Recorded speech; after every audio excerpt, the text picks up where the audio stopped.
ఎంతమంది అభ్యర్థులు పోటీలో ఉన్నా జూబ్లీహిల్స్ ఉప ఎన్నిక ఈవీఎంలు మాత్రమే ఉపయోగిస్తామన్నారు హైదరాబాద్ జిల్లా ఎన్నికల అధికారి ఆర్వి కర్ణన్.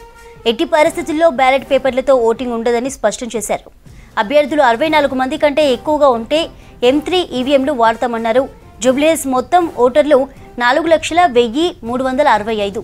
ఇందులో పురుషులు 2,08,561 మంది, మహిళలు 1,92,799 మంది. కమిషన్ నియమనం చేయడం జరిగింది. Election observer, general observer, police observer వారు ఇక్కడ వచ్చి డిఓ ఆఫీస్లో రివ్యూ చేయడం జరిగింది. ఏర్పాటు ఎలా చేస్తున్నాము, పోలింగ్ అరేంజ్మెంట్స్ ఏర్పాటు ఎలా చేయడం ఏర్పడుతుంది. దాని ప్రకారం ఇప్పుడు ఎక్కువ క్యాండిడేట్స్ సంఖ్యలో ఆర్ఓ గారు అప్రూవ్ చేయడం వల్ల కొంచెం బ్యాలెట్ యూనిట్స్ కూడా ఎక్కువ అవసరం ఉంటుంది. దానికి కూడా ఇప్పుడు కొత్తదిగా చెక్కింగ్ చేసుకొని పొలిటికల్ పార్టీస్ హెల్ప్ చేసుకొని బ్యాలెట్ యూనిట్స్ కూడా ఎక్కువ బ్యాలెట్ యూనిట్స్ కూడా ఈసీఐకి అడిగాం. అది కూడా ఇవ్వడానికి సిద్ధంగా ఉన్నారు. దాని ప్రకారం అన్ని ఏర్పాటు చేసాం.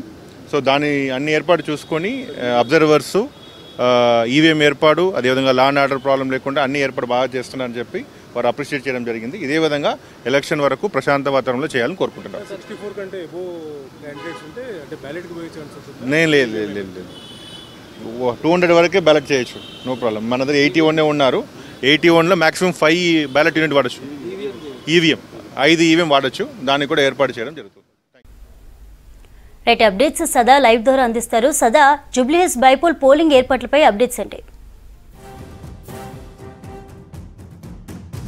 జూబ్లీహిల్స్ ఉప ఎన్నికకు సంబంధించి భారీగా నామినేషన్లు వచ్చాయి. సో ఈ నామినేషన్లన్నింటినీ స్క్రూటినీ చేసిన తర్వాత యాక్చువల్గా అయితే 211 మంది అభ్యర్థులు 321 సెట్ల నామినేషన్ వేశారు. సో వీటన్నిటికీ ఈరోజు మార్నింగ్ వరకు స్క్రూటినీ చేశారు ఎన్నికల సంఘం అధికారులు.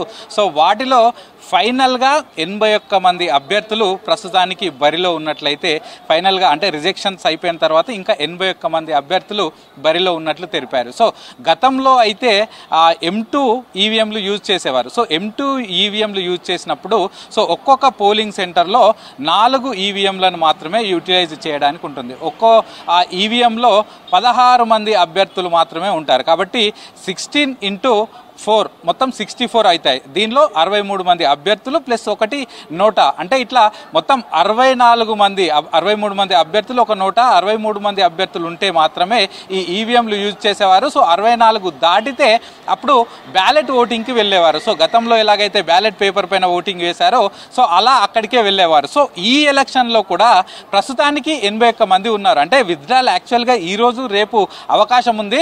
ఒకవేళ విత్డ్రాలో 63 మంది కంటే ఎక్కువగా ఉంటే బ్యాలెట్లో ఎన్నికలకు పోతారా, ఈవీఎంకి వెళ్తారా అనే దీనిపైన చాలా వరకు స్పెక్యులేషన్స్ జరిగాయి. మళ్ళీ గతంలో లాగా బ్యాలెట్ ఓటింగ్కే వెళ్తారా అనేది కూడా ప్రచారం జరుగుతుంది. సో దీనిపైన ఎన్నికల సంఘం అధికారులు క్లారిటీ ఇచ్చారు. సో ఈసారి జూబ్లీహిల్స్ ఉప ఎన్నికకు నవంబర్ 11 రోజు జరిగే జూబ్లీహిల్స్ ఉప ఎన్నికకు ఖచ్చితంగా ఈవీఎంలనే యూటిలైజ్ చేస్తాము. ఎందుకంటే 63 మంది కంటే ఎక్కువ అభ్యర్థులు ఉన్నా కూడా గతంలో ఉపయోగించిన M2 ఈవీఎంల కంటే ఈసారి కొత్తగా అప్గ్రేడ్గా వచ్చినటువంటి M3 ఈవీఎంలను యూజ్ చేస్తాము. ఈ M3 ఈవీఎంలు చాలా అడ్వాన్స్డ్ టెక్నాలజీతో ఉంటాయి. సో దీనిలో ఒక్కో ఈవీఎంలో 16 మంది అభ్యర్థులున్నా దీన్ని 24 ఈవీఎంలకు కనెక్ట్ చేయొచ్చు. అంటే 24x16 మొత్తం 384 మంది అభ్యర్థులు ఉన్నా కూడా ఈవీఎంలే యూజ్ చేస్తాం. కాబట్టి ఈసారి జూబ్లీహిల్స్లో జరగబోయే ఎన్నికల్లో బ్యాలెట్ పేపర్స్ అనే క్వశ్చనే లేదు. సో పూర్తిగా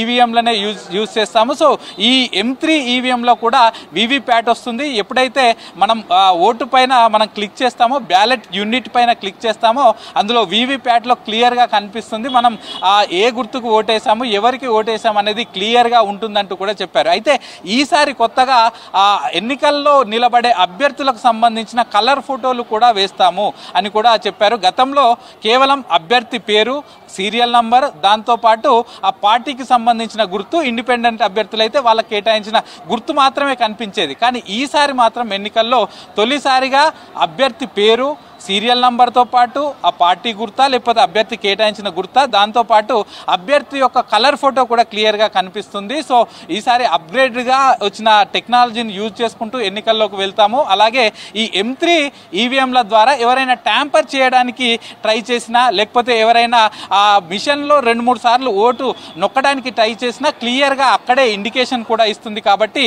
గతంలో ఉపయోగించినటువంటి M2 వాటికంటే ఇది అడ్వాన్స్డ్గా ఉంటుందంటూ కూడా ఇటు జిల్లా ఎన్నికల సంఘం అధికారులు చెప్తున్నారు. సో మొత్తం ఓవరాల్గా ఈ జూబ్లీహిల్స్ ఎలక్షన్స్కి సంబంధించి ఇటు 4,01,000 ఓటర్లు ఉన్నారు. సో దీనిలో పురుష ఓటర్లు వచ్చేసి 2,08,000 చిల్లర ఉండగా ఇటు మహిళా వాళ్ళు వచ్చేసి ఇటు 1,92,000 పైగా ఉన్నారు. సో ఇతరులు వచ్చేసి 25 మంది ఉన్నారు. సో ఇటు పూర్తిగా ఎన్నికలకు సంబంధించి ఆల్రెడీ ఎలక్షన్ కోడ్ ఉండడంతో దీనిపైన ఇటు ఎన్నికలకు సంబంధించిన అధికారులు, ఫ్లయింగ్ స్క్వాడ్ టీమ్స్, ఎఫ్ఎస్టీలు, ఎస్ఎస్టీలు ఆల్రెడీ ఆన్ ఫీల్డ్ లో తిరుగుతున్నారు. సో ఇప్పటి వరకు 2,75,00,000కు సంబంధించిన పూర్తి డబ్బును కూడా జూబ్లీహిల్స్ నియోజకవర్గంలో పట్టుకున్నారు. సో వాటిపైన లెక్కలు చూపిస్తేనే వాటికి తిరిగిస్తామంటూ కూడా చెప్తున్నారు. ఇక ఎలక్షన్ కోడ్ ఉల్లంఘనకు సంబంధించి ఇప్పటికే 10 కేసులు నమోదు చేశారు. సో దీనిలో అటు బీఆర్ఎస్ అభ్యర్థి మాగంటి సునీత పైన కూడా ఆమె ఒక మసీద్ దగ్గరికి వెళ్ళి ప్రచారం చేసిందంటూ